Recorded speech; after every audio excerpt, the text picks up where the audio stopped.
पीले दांत वाली बहू। रंजना कभी ब्रश नहीं करती थी। उसे कितनी बार उसके माँ बाप ने डांटा, लेकिन उसका कोई असर उस पर होता ही नहीं था, जिस कारण से उसके दांत पीले पीले हो जाते हैं। शादी के बाद अरे बहू, वैसे तो तुझ में कोई कमी नहीं है, पर तेरे दांत इतने पीले कैसे हैं बेटा? कैसे मतलब? कोई सर्जरी थोड़ी ना कराइए। वो तो क्या नाम, मैं ब्रश नहीं करती थी तो पीले हो गए। अब क्या करूं? आप कहें तो लाल करवा लूं या फिर काले? यार ये क्या है, क्यों माँ से लड़ रही हो? लड़ रही हूँ?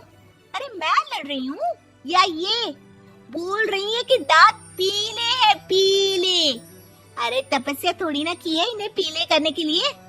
बकायदा ब्रश नहीं किया है 20 साल तक, तब जाकर। छी, कैसी बात कर रही हो? ये उस वक्त तो पीले नहीं थे जब हम लोग तुम्हें देखने आए थे। अरे तब साफ करवा लिया होगा डेंटिस्ट के पास जाकर। अब देखो कैसे पीले पीले लग रहे हैं। रंजना सास की तरफ गुस्से से देखती है। फिर शुरू हो गई पीले पीले पीले। अरे पीले तो तब भी थे जब मेरे हाथ का रसगुल्ला उड़ा उड़ा कर खा रही थी और बोल रही थी, लड़की नहीं गुणों का खजाना दे रहे भाई साहब आप। खैर, अब वो लोग करते भी तो क्या करते, पीले दांत वाली बहू पल्ले पड़ी थी तो झेलना तो था ही। एक दिन कीर्तन में रंजना गाना गा रही थी। अरे कमला बहन, माँ का द्वार है, यहाँ तो सब शुद्ध होकर आते हैं, फिर अपनी बहू को ब्रश भी नहीं करवाती तुम। दूर से पीले पीले दांत भक्ति में बाधा उत्पन्न कर रहे हैं। अरे कोई 2 साल के बच्ची थोड़ी ना लेकर आई हूँ मैं बहू बनाकर। अच्छी खासी लड़की है, अरे कैसे करवाऊं ब्रश? ये तो उसे खुद करना चाहिए ना। अब माँ बाप तो इसके जैसे तैसे निपटा दिए, ये नहीं सोचा कि सास कैसे संभालेगी। सास बहू को लेकर घर आ जाती है, लेकिन सोच लेती है कि अब इसे लेकर कहीं नहीं जाएगी। अगले रोज बहू कहती है, अरे क्या हो गया, मंदिर नहीं जाना क्या? कीर्तन का वक्त हो रहा है। मेरी मधुर वाणी से कान्हा जी जागते हैं और सोते हैं। आप तो जानती है ना उनकी भक्ति में कितना मन लगता है मेरा। वो क्या है ना, तबीयत ठीक नहीं लग रही है मेरी, आराम करूंगी मैं। तबीयत ठीक नहीं लग रही? अभी तो मिथुन के गाने पर नाच रही थी आप, और अब बोल रही है कि तबीयत ठीक नहीं लग रही। अरे भक्ति में मन लगा लो सासू माँ, ऊपर जाना है, क्या मुंह दिखाओगी आप? हाँ? सास को बहू की बात पर गुस्सा आ जाता है। मैं क्या मुंह दिखाऊंगी, इसकी चिंता तो ना कर, समझी?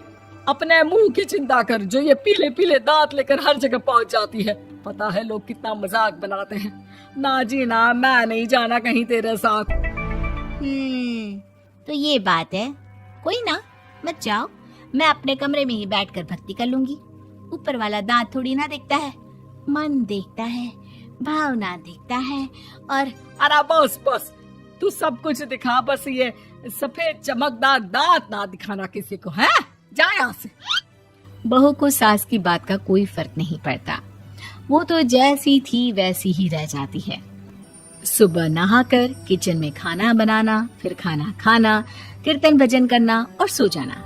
एक दिन, माँ जी मैं सहेली के घर जा रही हूँ, शाम को लेट आऊंगी। हाँ हाँ तो जाना, मैंने कौन सा तेरी आरती करनी है घर पर बैठकर। रंजना सहेली के घर जाती है, जहाँ वो पार्टी में जाने की तैयारी कर रही होती है। अरे शिखा, कहाँ जाने की तैयारी कर रही है? मैं गलत वक्त पर आ गई क्या? अरे नहीं यार, उल्टा सही वक्त पर आ गया। मैंने ये साड़ी और ज्वेलरी निकाली है यार, शाम को इनके ऑफिस की एक पार्टी में जाना है। बताना कैसा लग रहा है ये सब? नहीं यार, इस ड्रेस के साथ तो वो वाली ज्वेलरी अच्छी लगेगी। हाँ हाँ सही बोल रही है, मैंने ध्यान ही नहीं दिया। वैसे तो हमेशा से मस्त फैशन सेंस रखती है। तो बड़ा जाती होगी ना पति के साथ पार्टी में। रंजना कुछ नहीं बोलती, बस सोचती है कि यार काश ये बात सही हो जाती, पर मैं क्यों नहीं जाती पार्टी में? क्या इन लोगों की कोई पार्टी होती नहीं होगी? रंजना घर आती है और रात में पति से सवाल करती है, एक बात बताइए, आप मुझे किसी पार्टी में क्यों नहीं ले जाते? क्या आपके यहाँ ऑफिस में पार्टी नहीं होती? पति बेचारा क्या कहता कि दांत पीले हैं तुम्हारे इसलिए। अरे कोई पार्टी होती नहीं हम लोगों के ऑफिस में, तो कहाँ से लेकर जाऊं? और मार्केट, मॉल, कहीं वीकेंड घूमना, कहीं तो। अरे यार, सारे हफ्ते में एक छुट्टी मिलती है, तो सोचता हूँ कि आराम ही कर लूं। क्यों? रंजना मन मार के रह जाती है। पहले कभी सास के साथ मंदिर जाया करती थी, लेकिन वो भी सास ने ले जाना बंद कर दिया। घर बैठी बैठी रंजना बोर हो जाती है। तभी उसे आइडिया आता है और वो मायके जाने का सोचती है। सासू माँ, 2 दिनों के लिए मम्मी के घर जा रही हूँ। अच्छा अच्छा, ठीक है, आराम से जा।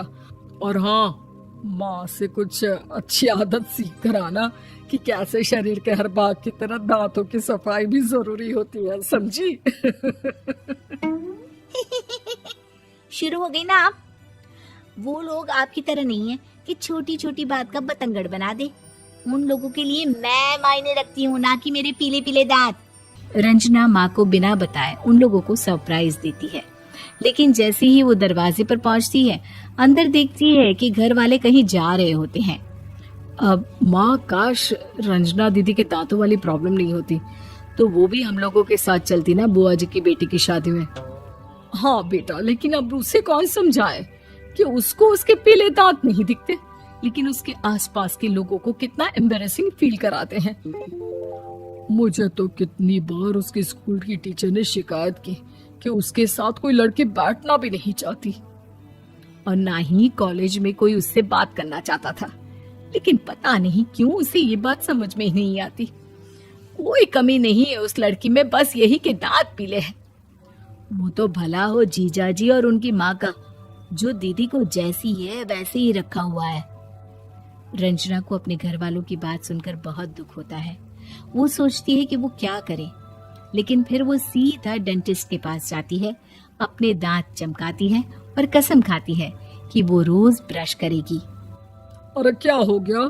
तुम तो 2 दिनों के लिए गई थी ना, पर कोई ना, अच्छा है, चलो आ गई तो। रंजना सास के सामने आकर खड़ी हो जाती है और पूरी स्माइल करती है, उसके चमकदार दांतों को दिखाती हुई। हैं? चले मंदिर? माँ, मुझे माफ कर दीजिए, मैंने आप लोगों को बहुत एम्बैरेसिंग फील करवाया। मैं आज से रोज ब्रश करूंगी।